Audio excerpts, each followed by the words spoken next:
some of you know, we host a colloquium every fall on human rights and inequality. And it's also part of an interdisciplinary seminar that we teach in the law school. And this year we have law students and LBJ students. I'm teaching it with Nina Ebner, who is a political geographer and the Rappaport Center's postdoctoral fellow this year. The aim of the seminar is to push beyond a lot of the typical rhetorics about the future of work, in part by considering work and livelihood through the lenses of distributional analysis, racial capitalism, and world systems theory. And so if you've been coming to our events, the students in the class certainly have, but there are a number of people who've been here to more than one talk. You might have noticed that each of the talks has really worked with a different method. And so for the purpose of our seminar, the paper that David Kennedy will present today is particularly useful as it really uses each of those methods in some form and delves into what he calls critical systems analysis. And we read it with our terrific group of 12 students last week, along with some work by Emanuel Wallerstein and others. And we had a really lively discussion that we look forward to continuing this time with David in the room. Some of the students have written reaction papers, and as always, we'll give them, at least we'll give a few of the students a chance to ask the first questions.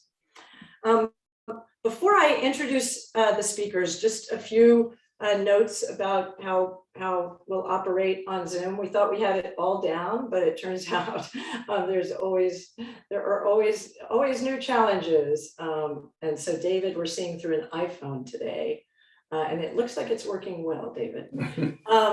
So this is a Zoom meeting, it's not a webinar. And we did that because we want to engage in conversation with each other.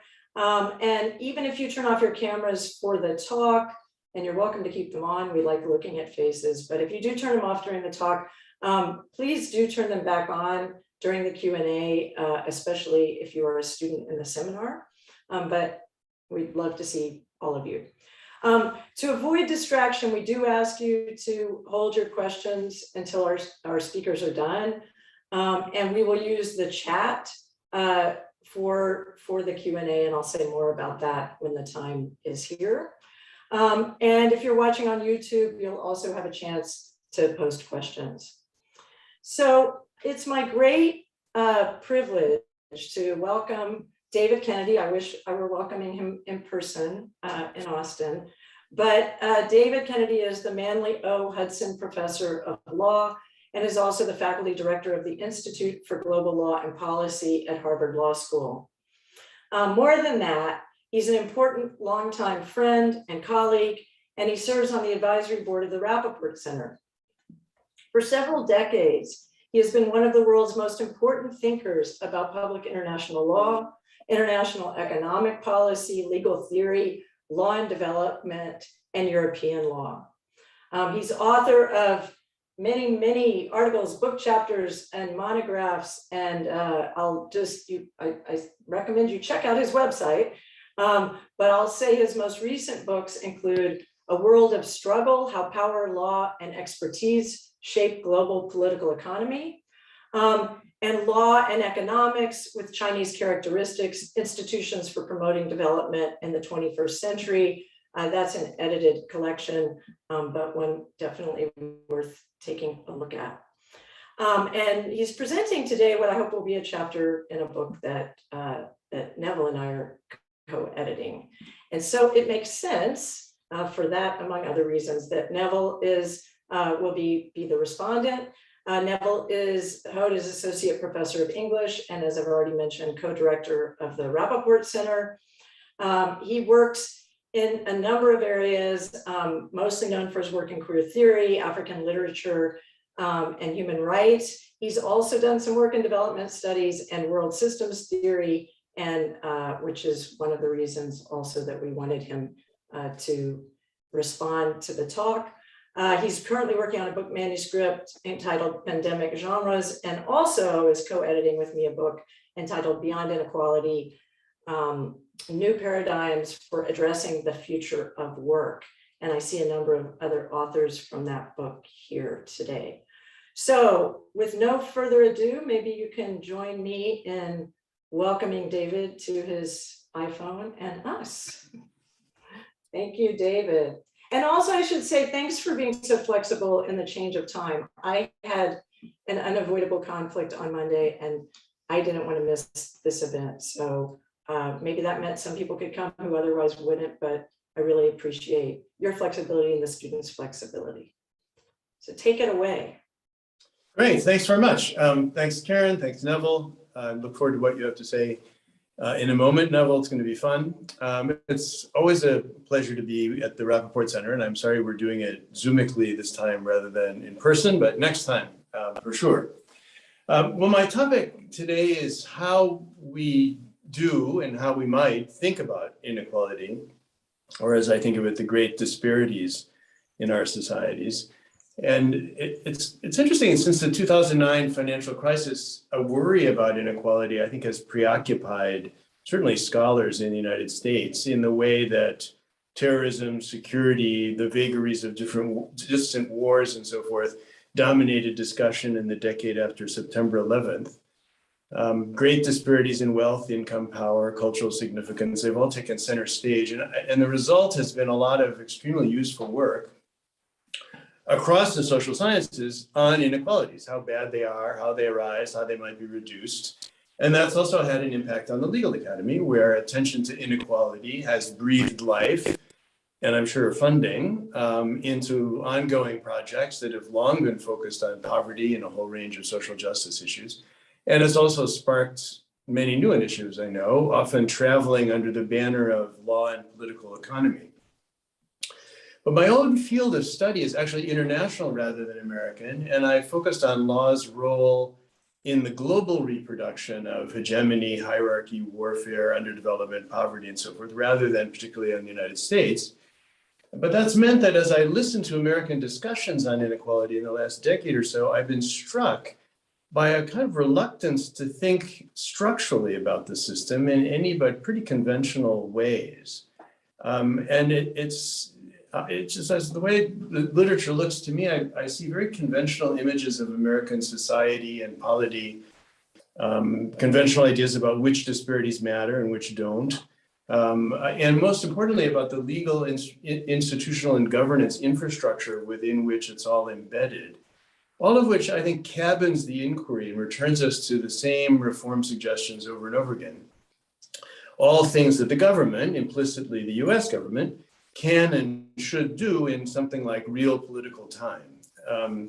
And my hunch, which I'd like to explore with you today, is that some heterodox intellectual traditions that mainly were developed at the global level, the traditions like the ones Karen mentioned, dependency theory, world systems theory, racial capitalism, and so on, might, if they were brought back to the American context, open up the discussion in productive ways, particularly if they could join hands with the somewhat parallel traditions in American legal scholarship associated with legal realism, critical legal studies, critical race theory, and so on.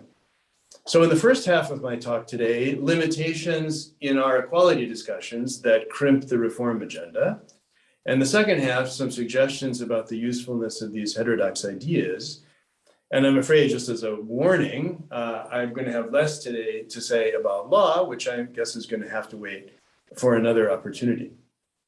But I'm sure someday you'll invite me back and we can talk about law and how it fits into all these things. So what are the limitations in contemporary discussions of inequality? I think first, and perhaps most significant, the national focus. So the common phrase inequality within and between nations illustrates the default conception. The world is a society of nations, and the salient inequalities either are inside them or between them in some way. And in a world of societies, one's own society is the obvious default object of analysis. So, I mean, I'm struck in the media coverage of COVID. Every time they tell you about COVID, they fit the spread into that map of the United States that you learned in grade school, as if the people in Michigan should care more about Arizona than Ontario. And so there's something very odd about the continued focus on problems having the shape of a particular polity. And it's unsurprising, I guess, that folks also share a loose sense for what the United States is like, culturally, politically, economically, historically, as a kind of baseline for a lot of their thought about it. So there's a historical narrative that leaves the American system, if we could call it that, as the most important and in some ways the only common inheritance of the undifferentiated citizens of the national polity. And the only inheritance maybe except for that map. And e pluribus unum, that suggests that idea that it's the governance structure and the money on which it's printed that are the things that hold the thing together. Otherwise, there's nothing particularly that holds the thing together. And the system is just how things work, the routine, institutional, cultural, economic arrangements that one takes for granted. Constitutional democracy, market democracy, the free enterprise system. And certainly in the legal fields, work on inequality is written from within that system, with a kind of unstated political or ethical or professional commitment to it. Our system is a kind of unavoidable destiny or fact of life. It's like water for fish in some ways. So you're thinking about inequality, you're swimming around and you're swimming in the system. And more than that, I think legal and policy elites tend to experience the existing system as a somewhat marvelous historical achievement. However imperfect, fragile, in dire straits, in need of our help, it still seems better than all the available alternatives and certainly open to repeated waves of reform, so let's get going. It's coming from the outside, it's very surprising the sense people in the social sciences have that although they've identified an important problem, and that's why their work is very important, the system normally or mostly or used to work. So the economy, were it properly regulated and managed, which of course it's not at the moment, would generate an acceptable rate and a reasonable distribution of economic growth. And the government, if it were governed normally, of course now there's some problems, governs acceptably well. So the system is not the problem. We're disappointed in the way it's being handled and the attention that it pays to issues of particular concern to us, like inequality. So the inequalities we come to be concerned about are aberrations. Normally, interest and identity groups jostle with one another on a relatively, although obviously not perfectly, level playing field. Nobody dominates, at least not for long. I mean, that's the genius of the Federalist Papers. The system is designed to have a shuffling relationship among the various entities as interest and affinity groups express themselves on the national stage. And as a result, the differences that characterize the society aren't inequalities exactly. People are equal, even if their circumstances are different. Maybe actually a better way of putting that would be the inequalities that characterize the society in normal times, or what are remembered as halcyon historical periods, the early 19th century yeoman farmer period, or the post-World War II decades, those inequalities are reasonable and acceptable. So let me pause for just a second to stress how odd this looks from a global point of view. So the idea that elites normally govern in the general interest, that economies normally generate an acceptable level and distribution of growth, that inequality only concerns outliers from an undifferentiated society. I mean, wow, global society and most societies outside the North Atlantic don't look anything like this. And the idea that there's been a post-war international order built on that model, liberal, rule-based, and so on and so forth, has fueled a lot of nostalgia now that it seems to be somehow rickety, but it was only ever real in the eyes of a very enchanted beholder.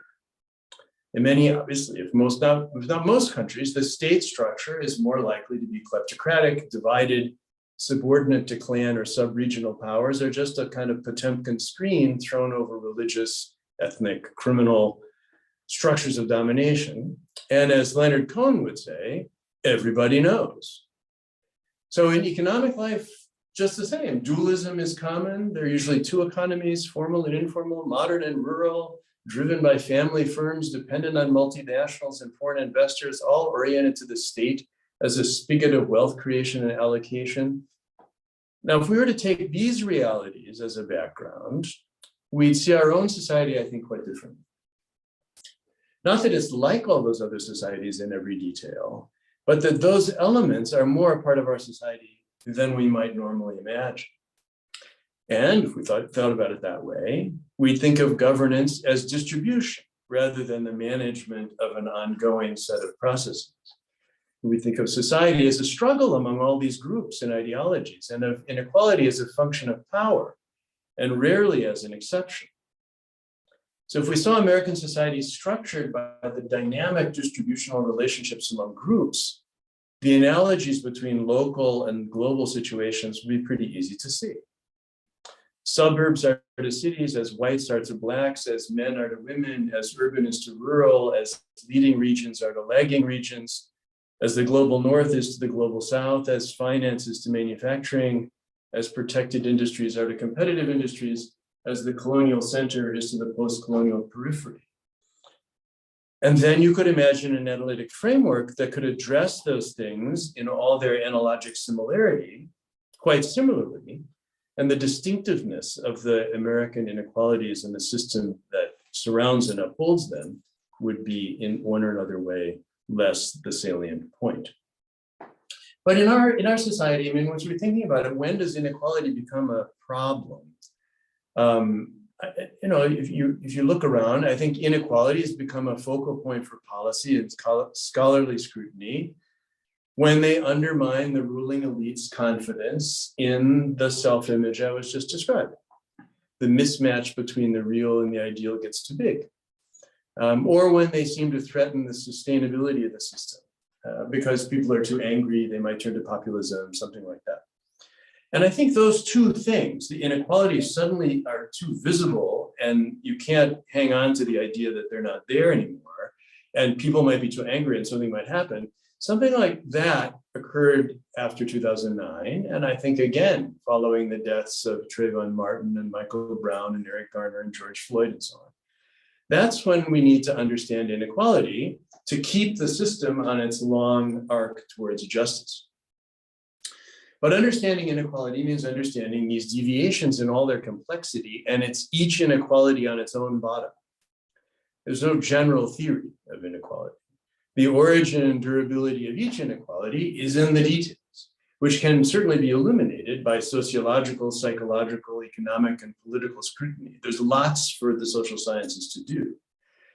And to tackle this, you don't need a general understanding of distribution across society. Indeed, if you had one, it might distract from the detailed specificity of the inequalities that matter. As a result, when people characterize an inequality as structural, they typically don't mean that it is in some dynamic way generated by or central to the system's normal operations. Rather, they mean that a deviation has become embedded in legal and institutional arrangements that might be really difficult to change and might be very long lasting.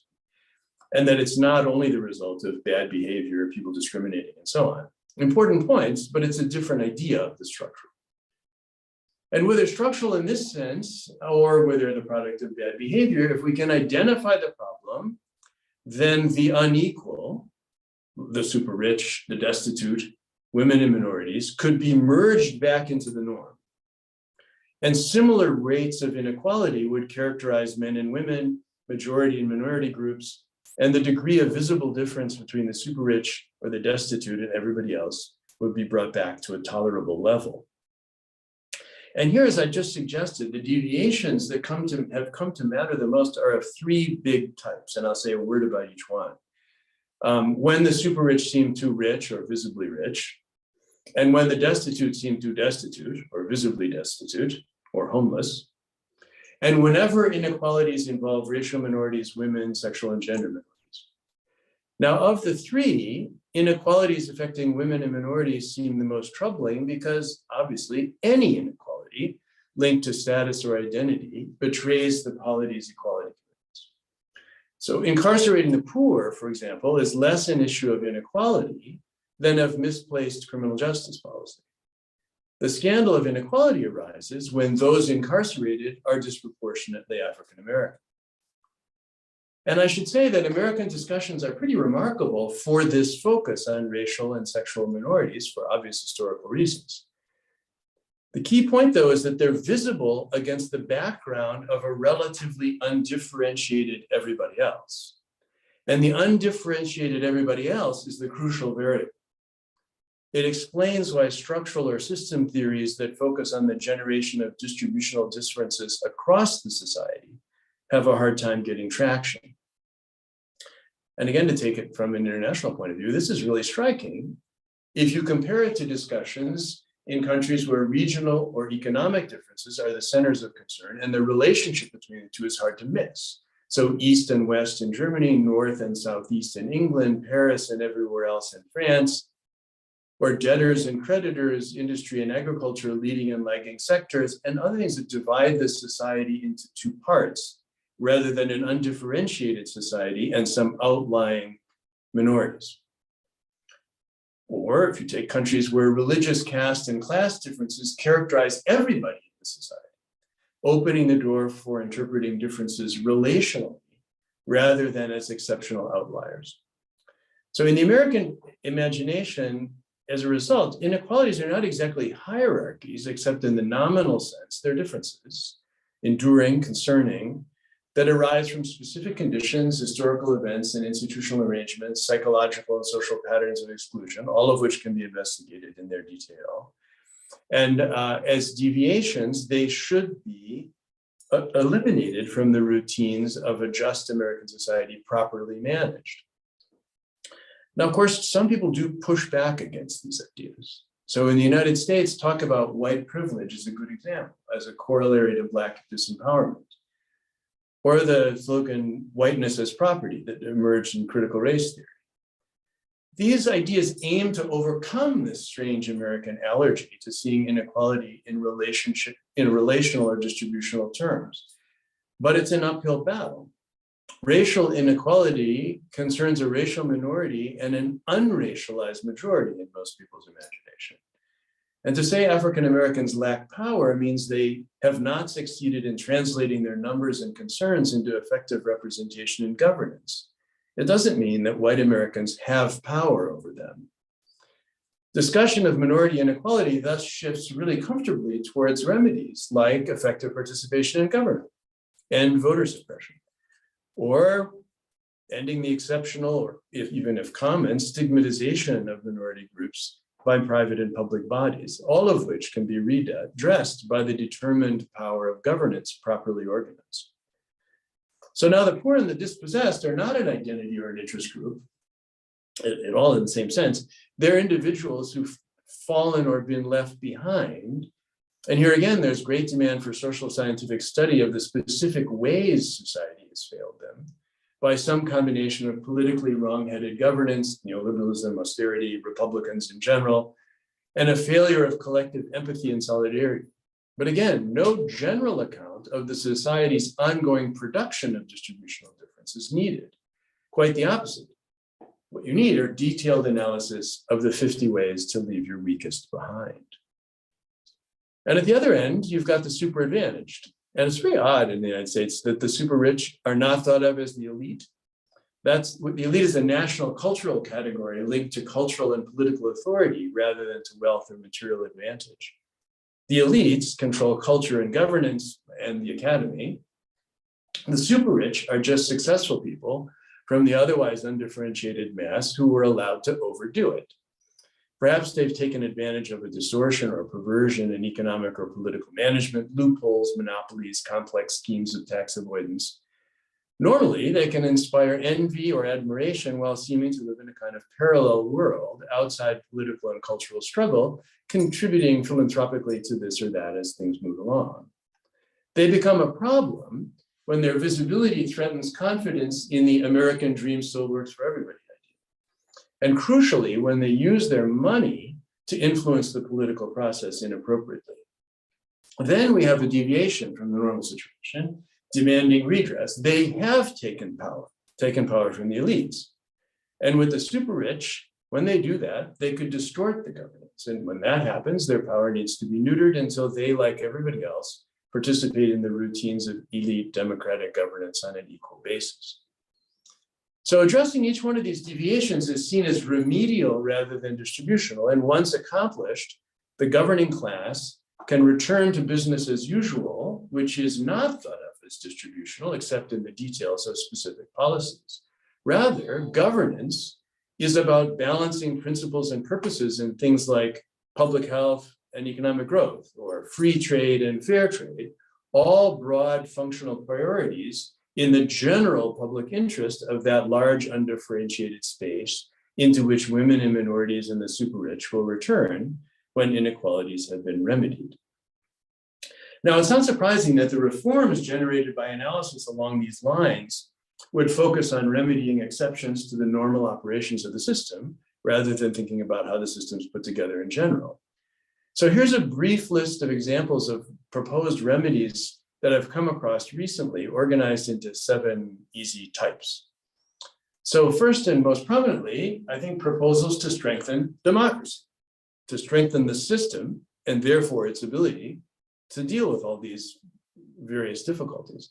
Disentangle governance from special interests, invent constitutional obstacles to gerrymandering, reduce voter suppression, campaign finance reform, fairness or accuracy requirements for media outlets to ensure against the craziness of populism, stuff like that. Second, proposals to reverse the ideological mismanagement or lock in more liberal priorities in the governance system. Elect liberals and progressives everywhere, and where that's not possible, shift discretion from political to scientific consensus, reorient administrative agencies, shift powers to progressive states and localities. Then proposals to strengthen the public hand and public law generally, the hand of the system. Redeem public law from public choice analytics, empower administrative experts, reinforce their autonomy, expand the range of public interests that are cognizable in adjudication of private disputes, and so on. Proposals to reinvigorate or redirect public authority to suppress anomalies. So come on, they're always anonymous, you get to it. So strengthen antitrust, reorient criminal law to focus on white-collar crime and political corruption, strengthen congressional oversight, whistleblower protection, outsider access to information, expand class action possibilities, and so on. Proposals to reduce or raise the floor for precarity, the minimum wage, expand Medicare, food insecurity, childhood poverty, eviction protections. And proposals to equalize or raise conditions among everybody else, if possible, at the expense of the super rich. So strengthen unions, healthcare, Medicare for all, and so forth, higher education subsidies, all organized around the possibilities and limits of tax reform. And finally, proposals to target each one of those things to identified minorities in healthcare, prison reform, police reform, financial regulation of debt and mortgage service, voting rights, and so on. Now that's quite a list of things, in the paper in the last month. And there's no doubt progress on those fronts would have an impact on inequality. And there's no need for a heterodox theory of the overall system to see that that might be right. Nevertheless, my sense is that right populists have a different sense of their relationship to the society and to rulership, characterized by a sense of grievance and otherness rather than entitlement to rule. And the system as it is not theirs. And without fealty to it, they seem more willing to move the goalposts, imagine a different politics, a different culture, a different economy. To take an example from across the Atlantic, renegotiating the details of British-European relationships, or Brexit, or the spate of recent regulation in Texas, take the abortion law, scrambling the roles of public and private actors in all kinds of imaginative ways. Why can't we think in bold strokes like that? I'm not sure, but I think we might do better if we thought more deeply about the way the system, our system, dynamically reproduces distributional injustice. And if we thought more directly about inequality as a matter of relative power. So how do we get there? Well, in the intellectual traditions I want us to think about, the system is not obvious or familiar. It needs to be discovered, analyzed, and illuminated by intellectual work. The system is the way things really work. The capitalist system, the world system, financial capitalism, racial capitalism, structural racism, patriarchy, neocolonialism are the names of underlying patterns identified by intellectual study. They have their own dynamics, lead actors, and plot lines. And the default pattern for all of them is less balance or equilibrium midwifed by reform and cushioned by guardrails than enduring conflict generating predictable patterns of inequality. The point of analysis is to identify changes that alter these broad underlying system dynamics. Marx had such a theory in which I was going to simplify it into one sentence, which is, if capitalists own the means of production, competition among the workers allocates the gains from production to the capitalists, alienating the laborer from the product of his labor, and the remedy is empower the proletariat to own the means of production. And Ricardo had a theory like that too, which, to simplify, as the population grows, increasing demand for food brings ever more unproductive land into cultivation, raising the price of food and enriching landlords who hold the most productive land. Remedy, repeal the corn laws, reduce the price of food, and impoverish the landlords. So, or take racial capitalism, which I see as a picture of Western societies in which cultural racial differentiation and hierarchy, alongside capital accumulation, are the core drivers rather than exceptional bad outcomes. So for Cedric Robinson, racism is systemic in the sense that racial differentiation and subordination are the driving force animating the leading actors and enabling economic calculation. There's a different sense of structural than there are a lot of institutions that reinforce a racial hierarchy. That might come to be also true, but it would be secondary to racial differentiation as the core animator in the normal operations of the society. So attending to historical patterns like this lifts one's eyes above the horizon of immediate reform and somewhat brackets the effort to identify policies for implementation in meaningful political time, although, the corn laws were repealed relatively soon, and that did affect the landlords. But these kind of theories can seem pretty dystopian, but I still think they can help us identify avenues for exploration and more radical change. And so the key elements in these stories are often the identification first of divisions that cross the society between groups struggling over their relative power or wealth or authority.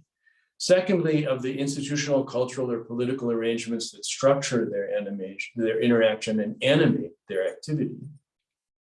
And third, the unjust consequences that emerge, and sometimes also a proposal for reform or for structural change of some kind.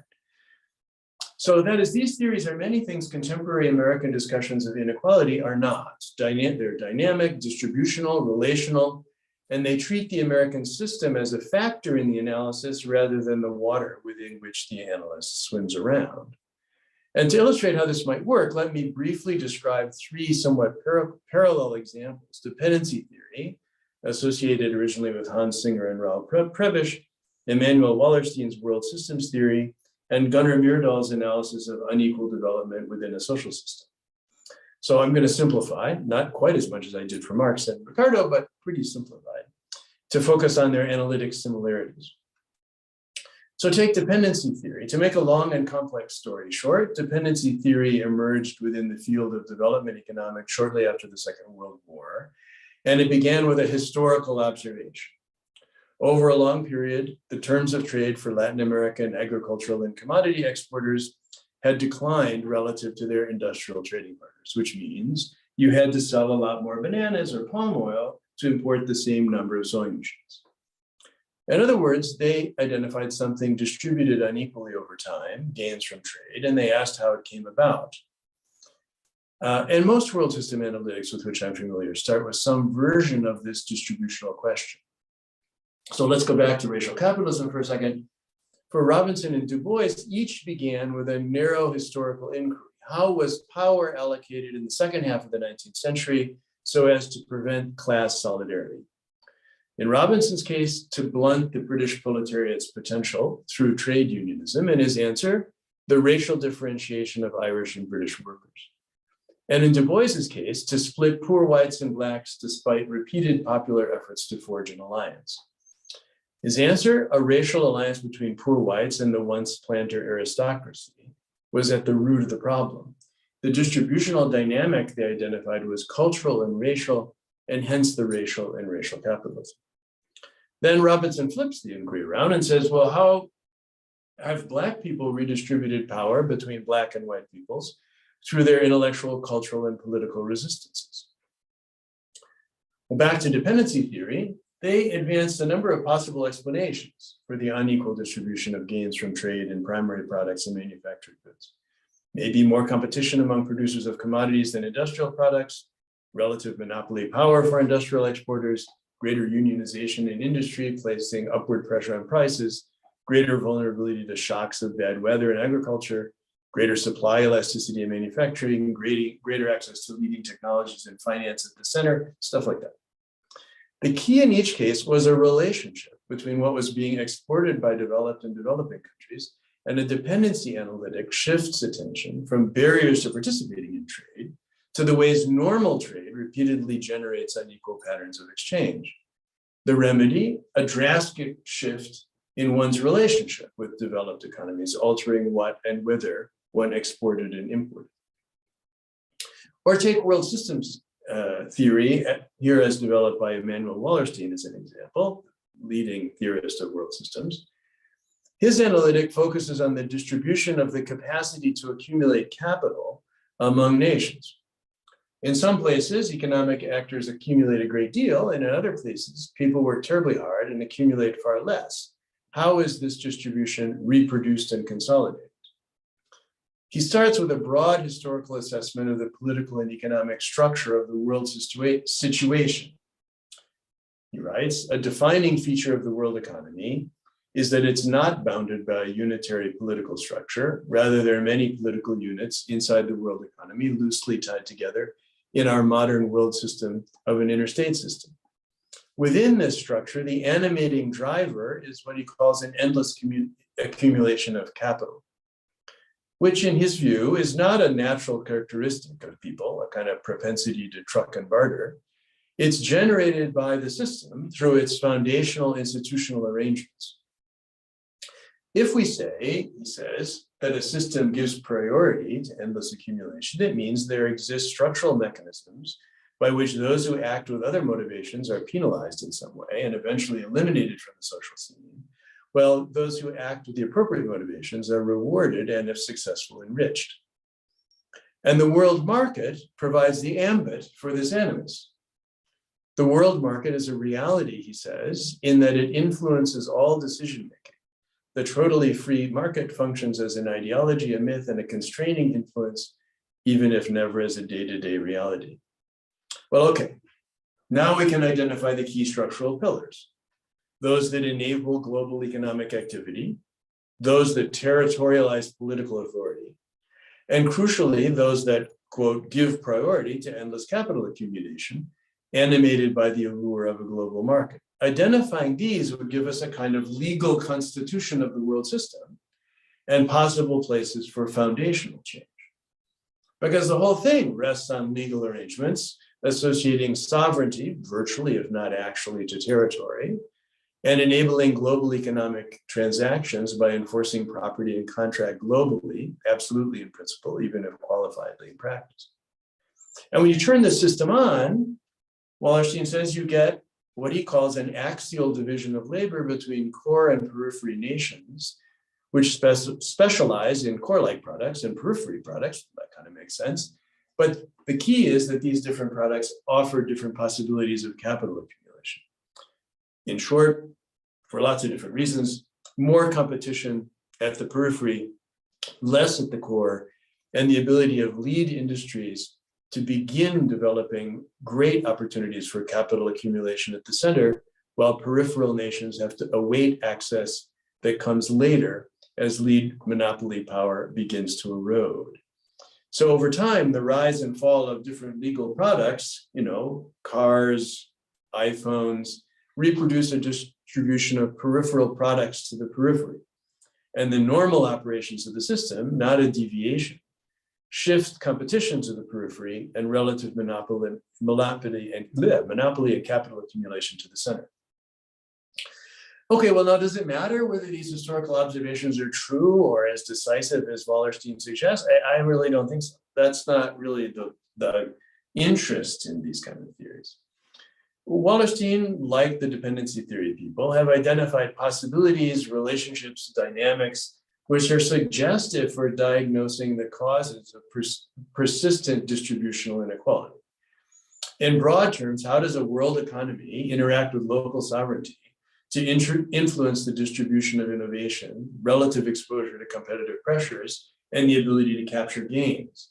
Now, once you start thinking about that, you're not thinking about things that the Democratic Party might do if it wins in the next midterms. You're thinking about things that are embedded in a much broader set of institutional arrangements for which reform would be a much more dramatic. Brexit, for example. So one last example may be useful, and this time ostentatiously lacking in system or structure, but in other ways kind of analogous. Gunnar Myrdal's institutionalist account of the unequal relationship between regions. So Myrdal begins with a broad description of the social situation in which the crucial feature is what he calls causal interdependence. The idea that a change pretty much anywhere could lead to a change someplace else, the butterfly in China problem. And in such a situation, he says, and this is a crucial point, there's no reason to anticipate that a social system would normally develop in a balanced fashion or lead to an equilibrium. So already he's saying your undifferentiated normal situation is very unlikely to be like that.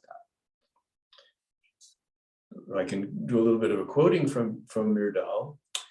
Prima facie, this causal interdependence would seem to indicate a highly unstable social system. It's of course conceivable that at a particular point in time, the various conditions would have attained precisely at such levels as to represent a balance of forces. But first, there would seem to be no reason to expect that except by rare chance. And secondly, the balance, if established, would be broken as soon as some outside event or policy change at home moved one of several conditions up or down. So how do we think about a world in which that kind of change ricocheting around is the norm? He says the animating hypothesis here is what he calls cumulative causation. That changes are likely to give rise to follow-on changes that either reinforce the direction of the change or undermine it. And he suggests that this idea of interlocking circular interdependence within a process of cumulative causation is, as he puts it, valid over the entire field of social relations. So it's the structuring underlying element of the system, if you want to think about it, not the US Constitution or something.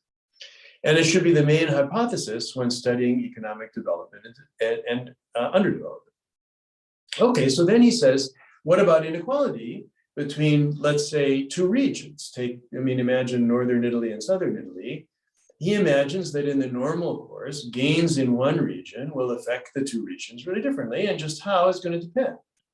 Growth in the north draws capital, skilled labor from the south, but it may also stimulate growth in the south by increasing demand for commodities or skills that are situated there, generating remittances to the south, and so on. And he emphasizes that there's no reason to anticipate a priori that these forces will cancel one another out, that is, and create a kind of equality in the situation, or that the effects one of the other or the other type will dominate. It's going to depend on the conditions that allow those changes to spread their effects in one direction or another. And he says, all right, let's look and focus our attention then on what he calls the media through which change in one region affects the other.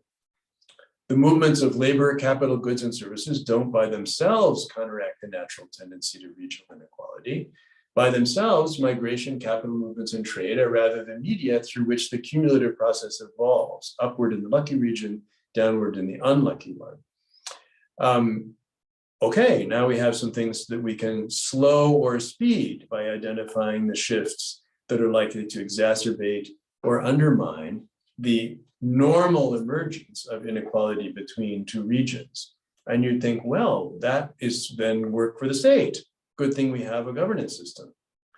But for Myrdal, the state doesn't stand outside these arrangements of the social system. He has a very capacious idea of what the state is, talking about all the institutional arrangements relevant to the speed and direction of those media.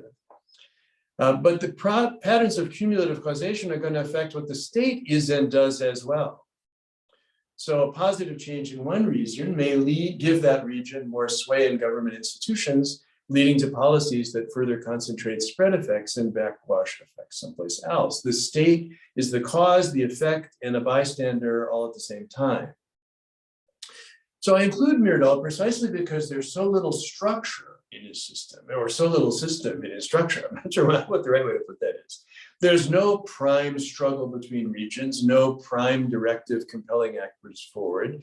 There's a principle of social change in a situation of radical complexity, and a series of hypotheses about the sorts of tendencies that could develop between differently situated regions. Now, each of these critical systems puts the pieces together differently, but they all start with an analysis of the dynamics of the historical situation in which the conventional system is an active element rather than a baseline normal. The structure of a system is not a constitutional framework or a governance process, but a foundational set of relationships that can be uncovered historically or sociologically. And a key element is the relationship between actors differentially situated in the structure: classes, racial groups, leading and lagging sectors, relatively more and less competitive industries. And in each case, the system or the structure or the pattern generates distributive patterns over time of authority, wealth, and status through dynamic relationships whose structure favors some actors against others. In other words, it's normal. Okay, well, what about law? Well, as I said, I was going to have to leave that for another day, perhaps just to suggest that where legal analysis would come in, unraveling law's constitutive role in these systems, in the actors, their relative situation, their animations, powers, and vulnerabilities. And just how to do that, and what the heterodox traditions in legal thought that I mentioned have contributed to the effort, would probably take another 40 minutes, and we don't have another 40 minutes. But let me rather than conclude by lamenting the discussions of inequality so rarely engage these traditions in their diagnostics. Partly this stems, I think, from their continuing investment in a more conventional picture of American society and the American system, of the inequalities that matter and the relationship of the unequal to everybody else. And it's left legal analysis all too often focused on the kinds of policy reforms a well-informed democratic administration might try to bring off. Important, but not enough to understand the reproduction of injustice in this country or the world. Okay, thanks very much. I look forward to Neville, to your thoughts and to the discussion, assuming that my iPhone continues to keep me in Texas.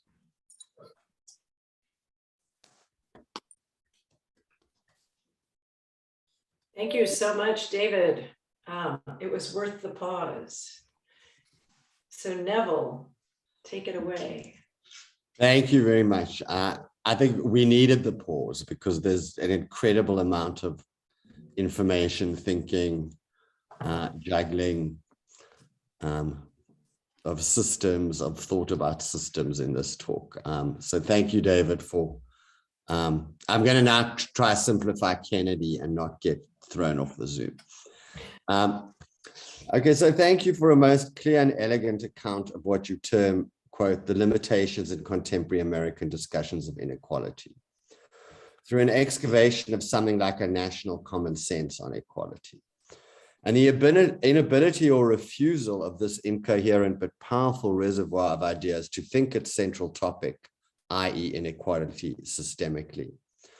The talk provides a cogent outline of inequality talk and what is missing from its proposed remedies. It also, for me, performs exemplary intellectual work of the kind that Edward Said called for in Representations of the Intellectual. And I kind of think what is the point of coming up with the right analysis is an important part of what's going on here for me. Said wrote, insiders promote special interests, but intellectuals should be the ones to question patriotic nationalism, corporate thinking, and a sense of class, race, or gender privilege, end quote. To paraphrase Said, the strategies for such labor include both epistemological and bibliographic functions. I think this talk does both by reframing the problem of inequality. And I have a secret hunch that, David, you actually might want to junk the term altogether, but I'm going to bracket that. Reframing the problem of inequality as a systemic one and a normal one. So it's structural, not consequential. And bibliographically, by bringing in a range of thinkers and traditions that can contest the apparent naturalness of that national common sense about persistent distributional inequality. As such, it will no doubt provide a key theoretical intervention in the Rappaport Center's forthcoming book, Beyond Inequality, New Paradigms for Addressing the Future of Work. Okay, I have 3 clusters of comments and questions, and there's way too much. I'm going to leave out a ton of stuff because this is just so incredibly rich. Okay, my first cluster is about terms, definitions, and their archives. The second one is about history and or historiography. And then the third cluster I've called power, violence, craziness, which is a few speculations about other figures that I think might be useful to add to this already heady mix, particularly the phenomenon of the wretched of the earth. And this last section is partly inspired by the throwaway phrase in here about the craziness of populism, and that plaintive moment of your hunch that right-wing populism is generating new political imaginaries better and faster than we are. As my 3 clusters interrelate, they're as much as an organizational ruse as distinct clusters, and you'll see that as I go on. Okay, 1, terms, definitions, and their archives. Okay, I'm quoting Kennedy here. Great disparities in wealth, income, power, and cultural significance have taken center stage. My intuition entirely agrees, but have they taken center stage in different venues or public spheres in the same way? Are the terms inequality or disparities deployed in the same way in, let's say, the social sciences, in state policy, in social movements, for example? Might it be useful to look at fractures in the left liberal consensus on inequality?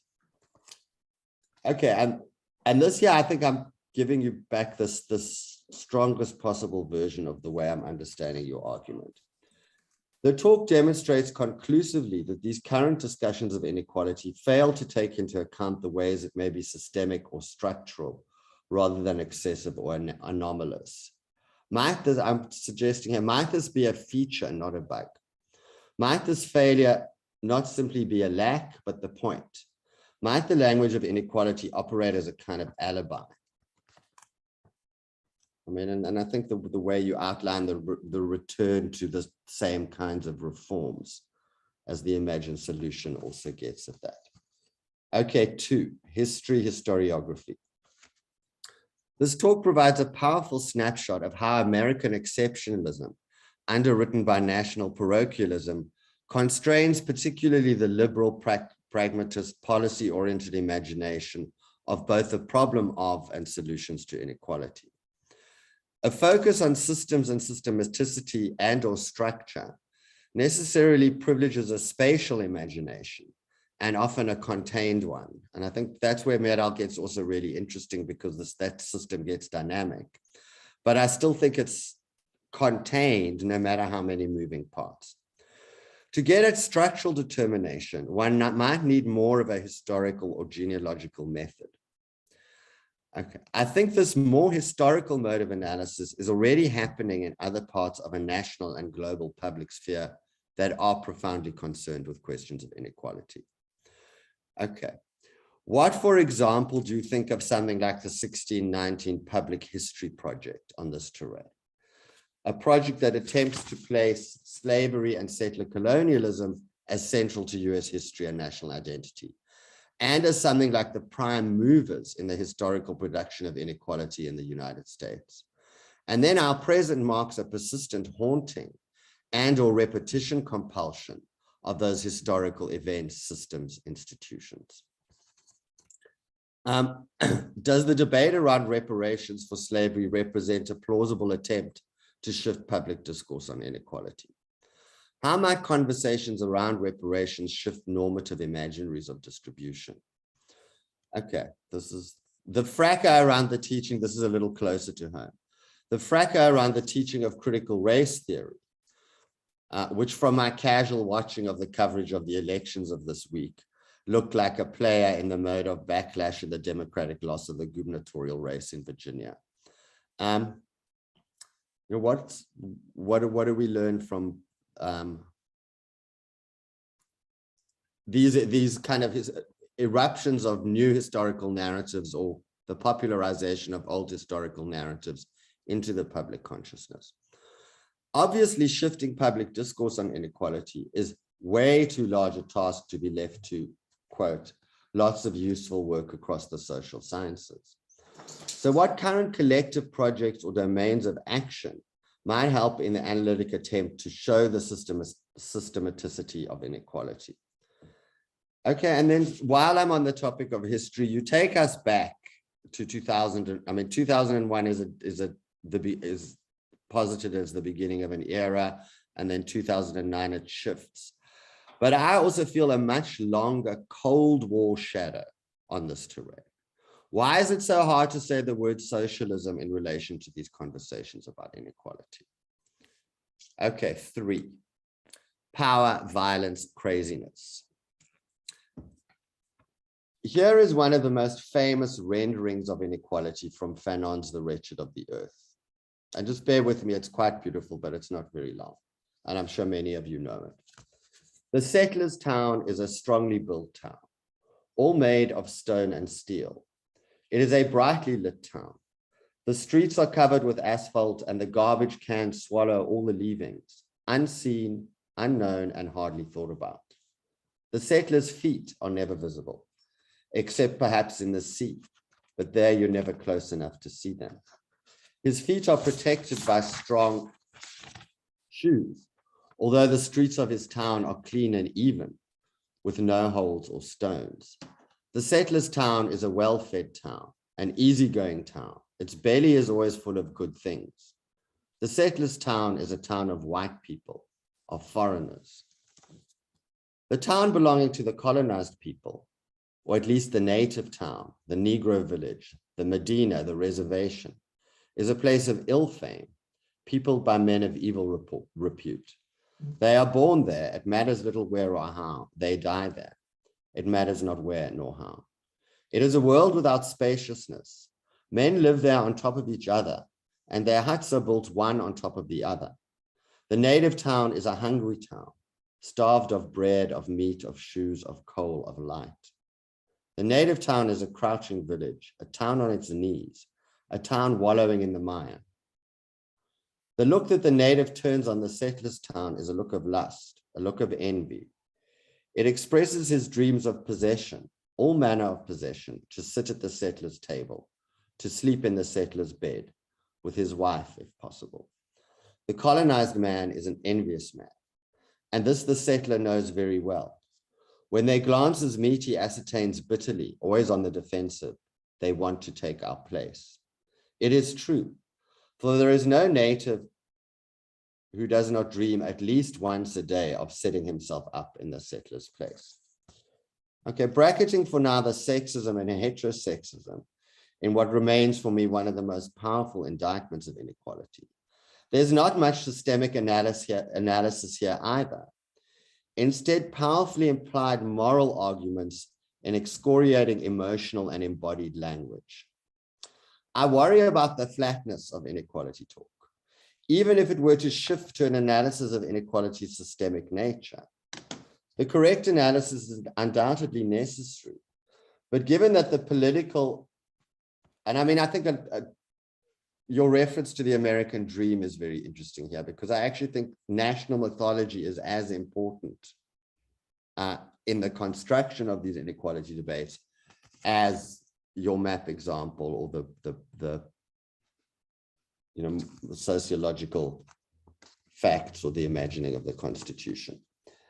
But given that the political is a deeply sentimental and affectively saturated domain, it's hardly sufficient. Moreover, I think liberal left whiteness has good reasons to avoid the systemic analysis of inequality, because many bad feelings lurk there: guilt, shame, complicity, to name a few of the big ones. We could have an analysis of the injustices of inequality in systemic terms, but how might it get political traction? Okay, I'm now going a bit crazy. I'm going to end with the current Pope.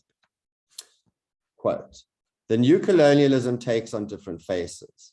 At times it appears as the anonymous influence of mammon, corporations, loan agencies, certain free trade treaties, and the imposition of measures of austerity which always tighten the belt of workers and the poor.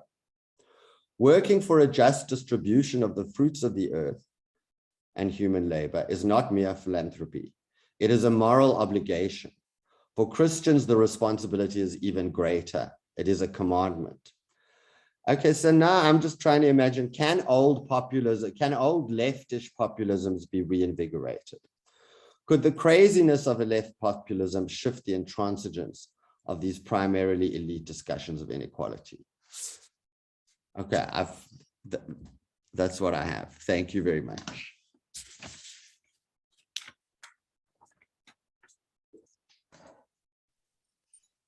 David, do you want to, thank you, Neville.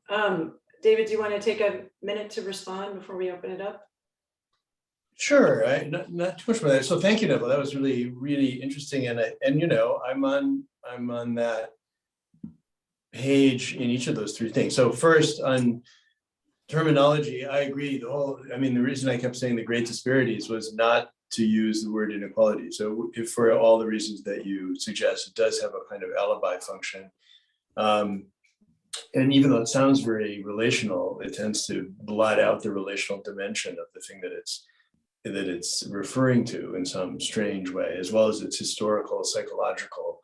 I mean, it all seems very, it's easier to think about the inequalities of money than the inequalities of honor and shame and participation and engagement and historical accountness and all that kind of stuff.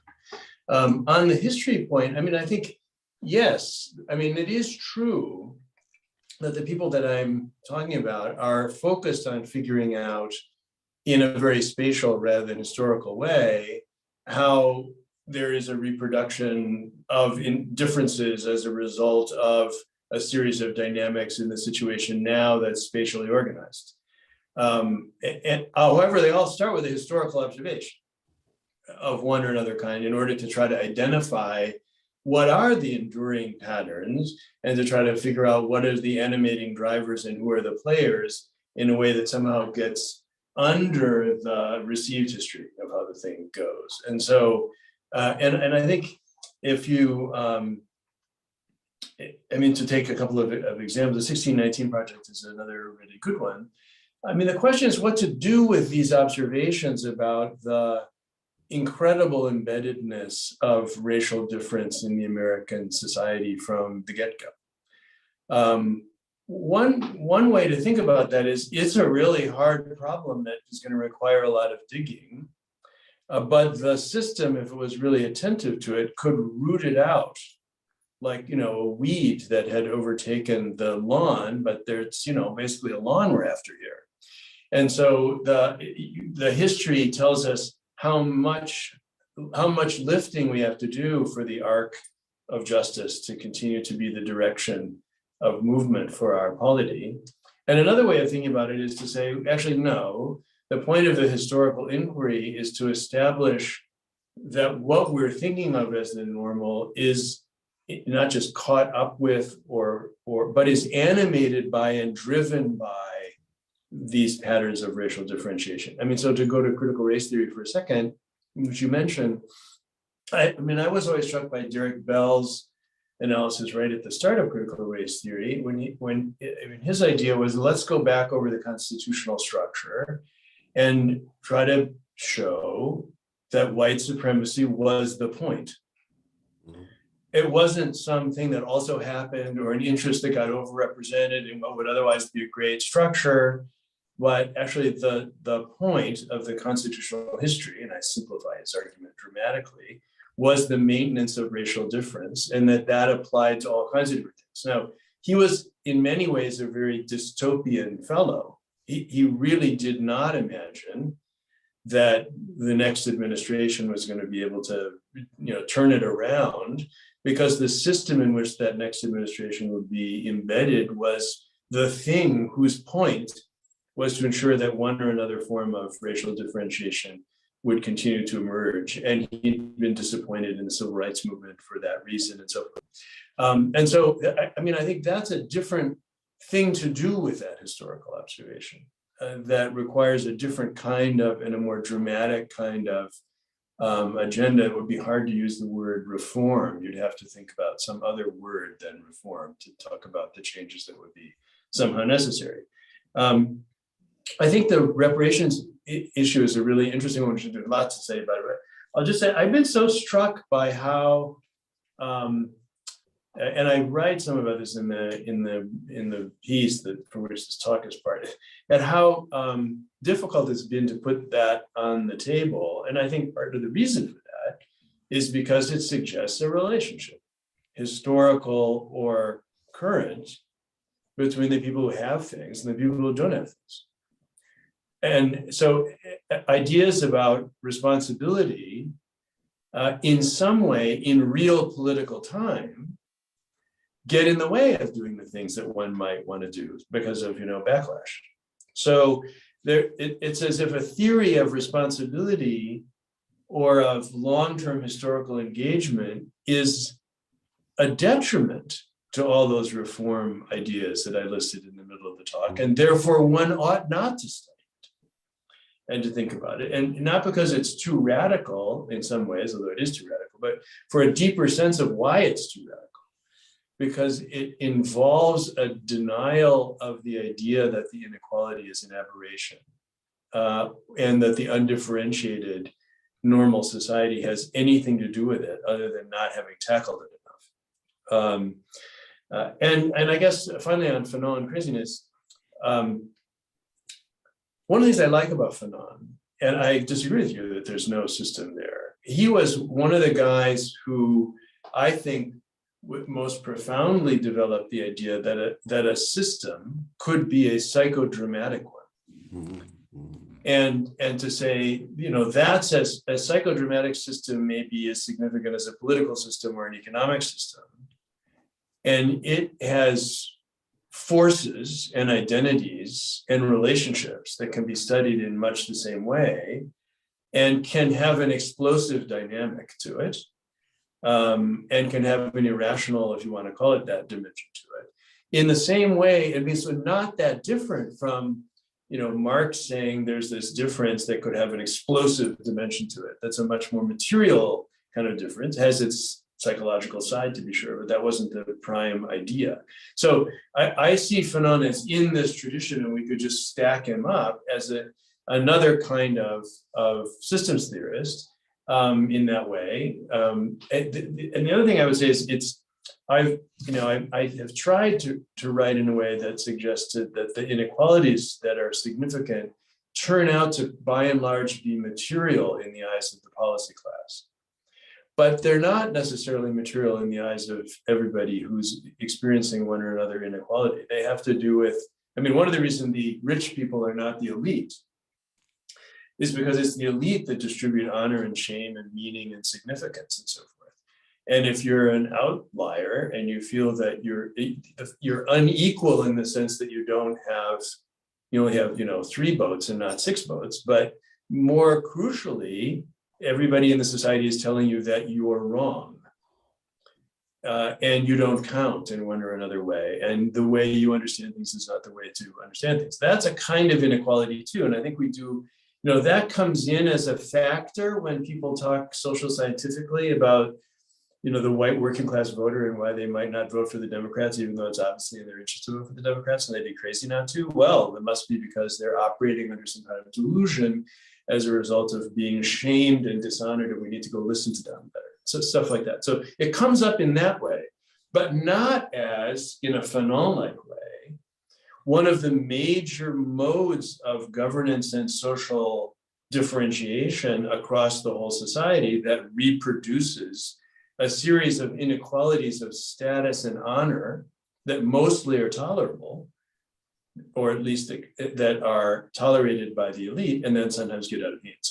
So I would say, let's go with the irrational and the Fanon and so on and so forth, and see whether we can find analogies there to the kinds of relationships and modes of inquiry that I was talking about. But thank you very much.